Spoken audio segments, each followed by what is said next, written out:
Welcome back, everybody. In this episode, we're going to work on getting this tractor here ready for winter. If you go way back to the beginning of the channel, this was one of the first main projects I ever did. And if you remember, the whole purpose of this tractor was because I wanted a hydraulic attachment lift for a snow blade.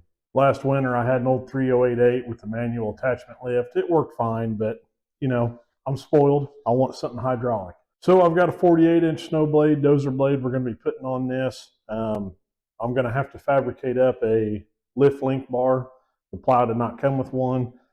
So we'll be doing some cutting and some welding, a little bit of fabricating. I've also got a real nice set of row cast wheel weights we're going to be putting on this thing, as well as a battery disconnect switch. This thing sits more than it gets used, and because of that, it's been wreaking havoc on my batteries. So instead of putting a trickle charger on them and running an extension cord outside, I went and picked me up a battery disconnect switch. So we'll be putting that in line. Hopefully that'll make the batteries last a little bit longer. If everything goes right, we'll get this thing ready to go, and hopefully I'll get some footage of using it. I have looked all over this tractor trying to find the best place to put this switch.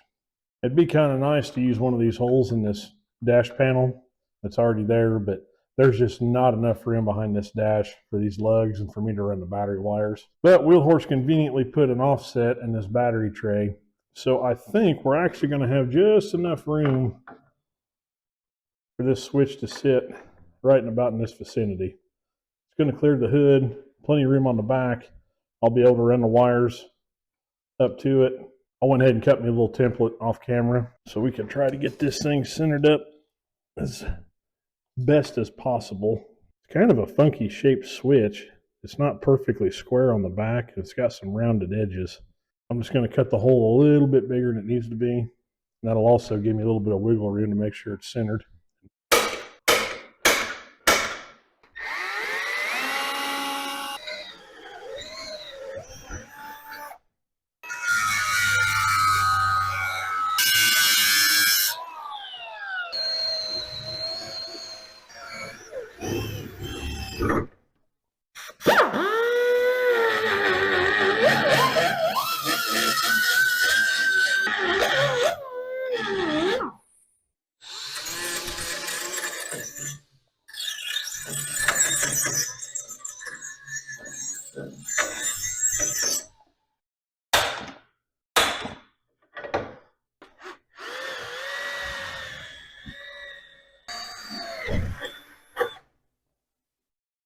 There's not really enough room to use normal bolts on this, so I've got a couple 1/4 inch by 20 cap head to Allen head bolts. So that's what we're going to be using.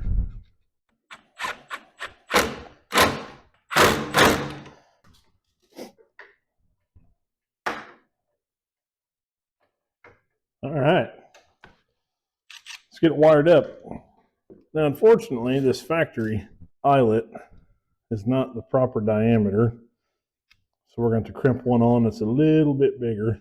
I never have much luck trying to bore those out to make them bigger, so I'm just going to replace it. Pretty crazy to me that all that current for that starter flows through this small little gauge wire. I mean, that's probably like 10 gauge or something. It's pretty small. But I guess if it works, it works. Guys, I've done some pretty questionable things on this channel. And this one here might push you guys over the edge. But I am out of my thicker gauge wire. So what I'm going to do is take 3 of these smaller gauge wires and loop them together. And it should be all right. You know, I guess we'll find out. I'm sure it'll be fine. You guys always worry too much. Obviously, this is not the right way to do it, but I don't feel like going back to town just for a foot of wire.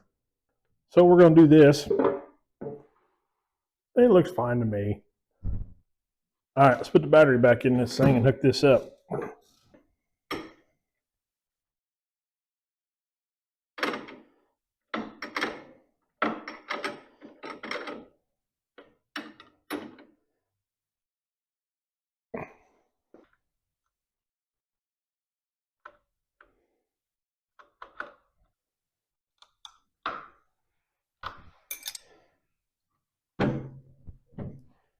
All right, guys, to test this in theory, I've got the headlight switch turned on. Let's turn this disconnect switch on and see if the lights work. Cool. Let's move on to the next thing. All right, guys, moving on. We are ready to start putting the linkage together for this snow blade. Now, a lot of these tractors come with the mower deck lift linkage. You'll be able to tell if you look underneath your tractor, you'll see about 4 chain links, and you'll see the attachment for the mower deck. It actually mounts in these rearward holes back here, hangs forward, and it hangs off this trunnion. Now, I've already removed this one evidently, so all we're going to have to do is get our lift link cut and fabricated, and it is going to go from this part of the trunnion right here down to the snow blade. So I've got the measurements. Let's go ahead and get this thing fabricated. Okay, so the factory lift link bar is actually made from 1/4 inch thick by 1 1/4 inch wide. I don't have any of that right now, so I'm going to use some of this. This is actually 1 inch wide, probably, I don't know, what would that be, 1/8 inch thick. Trust me, it'll be plenty strong enough. But if you guys go to do this, keep that in mind. You're going to want some 1/4 inch thick flat bar. So it's going to be 12.5 inches long. We know the bolt holes are going to be centered. So I'm just going to make a mark at 1/2 inch on each end. And the spacing on that for the studs or the clevis pins, however you decide to build it, is 11.5. So we know if we go 1/2 inch off each end, that will give us the 1 inch spacing we need.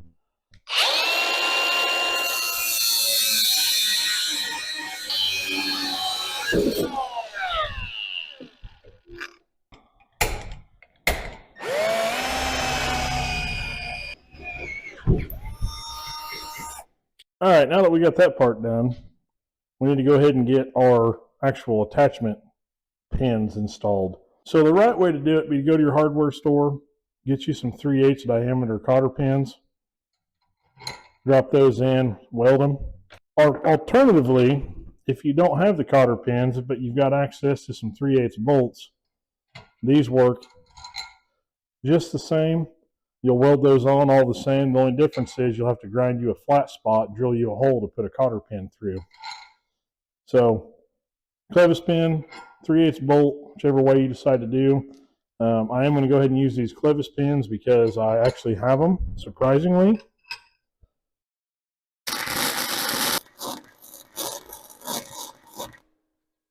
I think it turned out pretty good. Anyway, while the paint's drying on that, we go ahead and work on getting some wheel weights put on.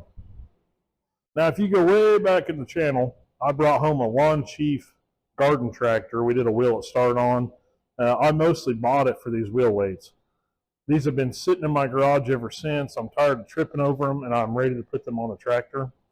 Listen, I know some of you guys are probably yelling at me right now, wanting to know why in the world I'm not painting these things before I install them. And I'll be honest with you, I just don't know what color to paint them. I've looked at several pictures. Some guys paint them black, some guys paint them red to match the tractor. Some guys paint them white. And just being honest, I'm kind of leaning towards painting them white because it looks like that's what they used to be.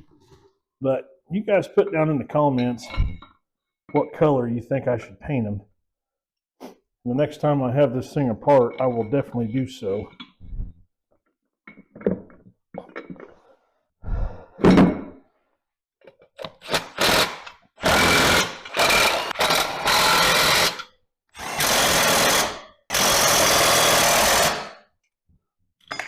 All right, we are ready to put this lift link on. If I remember right, it is the hole furthest forward.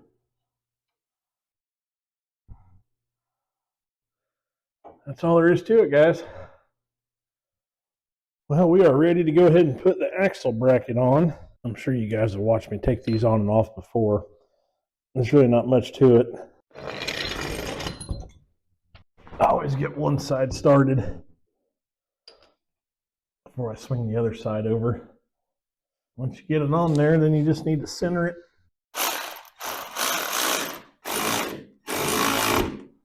Now you don't necessarily need a ceiling hoist to put one of these on. I'm just using it because it makes it that much easier.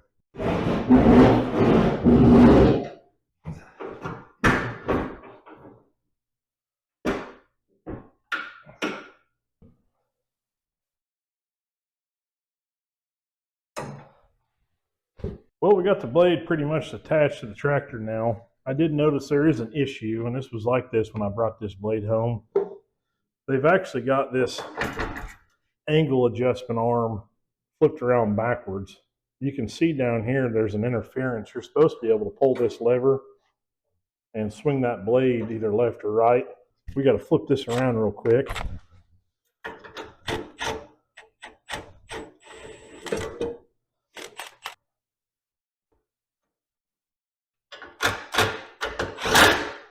One last thing I want to get done to that tractor before we're ready for this blizzard. I want to get some tire chains put on it.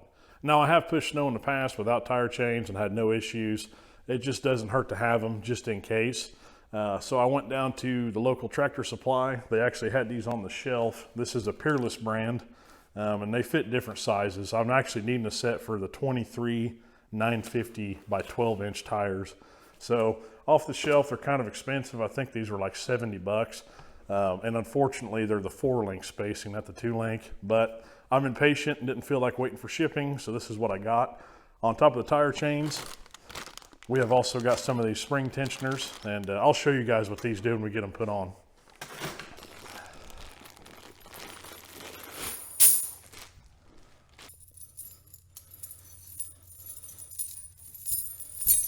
All right, also, according to the instructions, not only do you want the funny looking hook on the outside, these cross chain hooks you want facing up.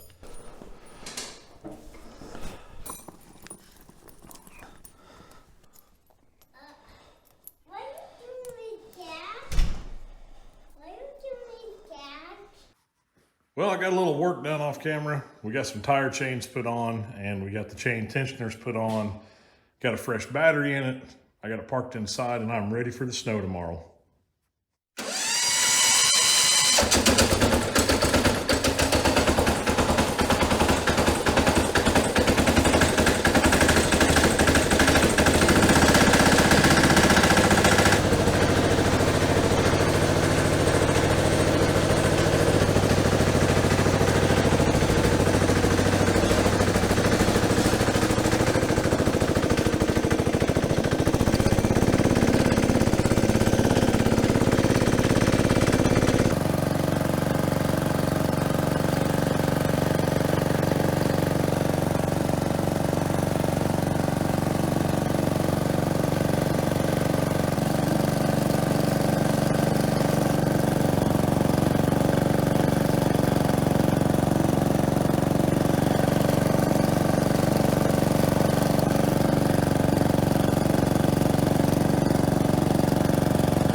Man, my feet are cold. Well, guys, it's probably gonna do it for this one. That snow out there, it's nonstop. It's a pretty good storm we got coming through here. A lot of the Midwest is getting affected by it, but tractor's working great. I mean, it's doing exactly what I built it to do. Snow blade's working great. I did notice the cutting edge a little wore out. I probably need to flip it over or think about replacing that in the near future, but tractor sounds cool, it looks cool, it's doing exactly what I wanted it to do. You know, here in Indiana where I'm at, we don't really get crazy amounts of snowfall. So honestly, these tire chains and wheel weights are probably overkill. But it was nice to have them. That way, if I did get off in somebody's yard or driveway, I could get back out of it. Unfortunately, here at the headquarters of Laid Off Garage, I don't have a paved parking lot yet. So it's white rock. That being said, it's kind of tricky to push snow off of. That's why I didn't spend a whole lot of time clearing my driveway. But ever since I moved in here, the tradition is typically I'm usually the first one out to at least push snow off our street. Not doing it for charity, just doing it to be nice. You know, neighbors put up with me making a racket out here, so the least I can do is clear snow off the road for them. But yeah, guys, that's probably gonna do it for this one. A little bit different than what we usually do. Didn't really do a whole lot of wrenching on this episode. I know it's a little bit shorter than normal, but I've got some stuff in the works. The garage is a disaster right now. I've got 2 engines tore apart and just chipping away at it when I can. As always, I appreciate you guys watching my videos, and I hope all you guys had a good new year, and here's 2025. See you in the next one.